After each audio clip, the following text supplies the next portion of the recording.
Hello అండి, ఇది వచ్చేసి అరటికాయ కూర అన్నమాట. అరటికాయతో ఎన్నో రకాలు చేసుకోవచ్చు. అందులో ఇది ఒక రకం. ఆల్రెడీ మన ఛానల్లో అరటికాయ ఫ్రై, బజ్జీలు పెట్టి ఉన్నానన్నమాట. ఇది వచ్చేసి కూర. ఇవి నేను 3 అరటికాయలతో చేస్తున్నాను. ఇవి మరీ తాట తీసేయాల్సిన అవసరం లేదు. ఒక లేయర్ వరకు తీసేసి ఈ విధంగా శుభ్రంగా కడుక్కొని ఈ విధంగా చిన్న చిన్న ముక్కలుగా కట్ చేసి పక్కన ఉంచుకోవాలి. అలాగే ఉల్లిపాయలు అయితే ఒక 2 ఉల్లిపాయలు, టమోటాలు ఒక 4 అయితే సరిపోతాయి. క్వాంటిటీని బట్టి నేను 3 కాయలే చేస్తున్నాను కాబట్టి ఆ విధంగా వేసుకున్నాను.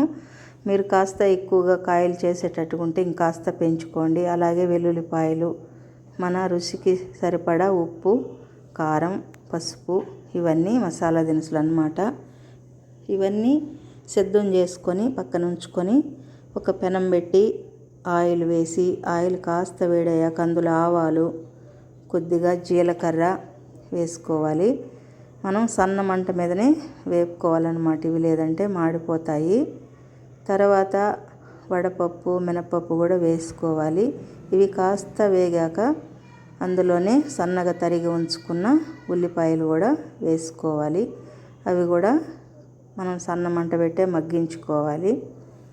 ఏ వంట అయినా కూడా సన్న మంట మీద వండుకుంటేనే రుచిగా ఉంటుందన్నమాట.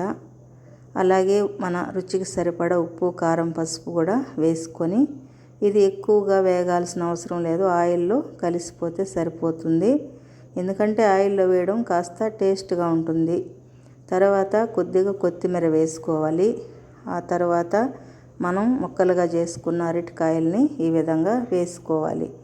అరటికాయ ముక్కలు బాగా పచ్చివాసన పోయేదాకా ఈ ఆయిల్లోనే వేపుకోవాలి. తరువాత ఇవి బాగా వేగనిచ్చి మనం కచ్చాపచ్చాగా దంచుకున్న కాస్త వెల్లుల్లిపాయలు, కరివేపాకు ఈ టైంలో వేసుకోవాలి. ఎందుకంటే ఇప్పుడు వేస్తే కాస్త ఫ్లేవర్ బాగుంటుంది. కరివేపాకు కూడా ఆయిల్లో కూడా వేసుకోవచ్చు, కానీ ఈ టైంలో వేస్తే బాగుంటుంది కాస్త అని వేసాను అన్నమాట. తర్వాత మనం సన్నగా తరిగి ఉంచుకున్న టమోటా ముక్కలు కూడా వేసి బాగా ఆయిల్లోనే మెత్తబడేంత వరకు మగ్గనివ్వాలి. తర్వాత మనకి క్వాంటిటీని బట్టి వాటర్ కాస్త ఎక్కువ వేసుకోండి. ఎందుకంటే ఈ అరటికాయలకి వాటర్ ఎక్కువ పీల్చుకునే గుణం ఉంటుంది. మనకు గ్రేవీ కనుక కావాలంటే కాస్త వాటర్ ఎక్కువ వేసుకోవాలి. మనకు గ్రేవీ ఏం అవసరం లేదు, కాస్త ముద్దగా ఉండాలి ఫ్రై టైప్లోనే అనుకుంటే కూడా మనం వాటర్ కాస్త తగ్గించామంటే సరిపోతుంది. నేను ఈ మాత్రం కలుపుకున్నానండి.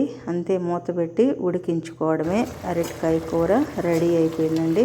చూడండి, నేను అన్ని వాటర్ కలిపితే కూడా కాసేపటికంతా ఎన్ని వాటర్ పీల్చుకునేసిందో. అంతేనండి, వేడి వేడిగా అరటికాయ కూర రెడీ అయిపోయింది. నా వీడియో కనుక, ఈ కూర కనుక నచ్చితే లైక్ చేయండి. మరిన్ని వీడియోల కోసం నా ఛానల్ని సబ్స్క్రైబ్ చేసుకోండి. ఓకే అండి, థ్యాంక్ యూ ఫర్ వాచింగ్.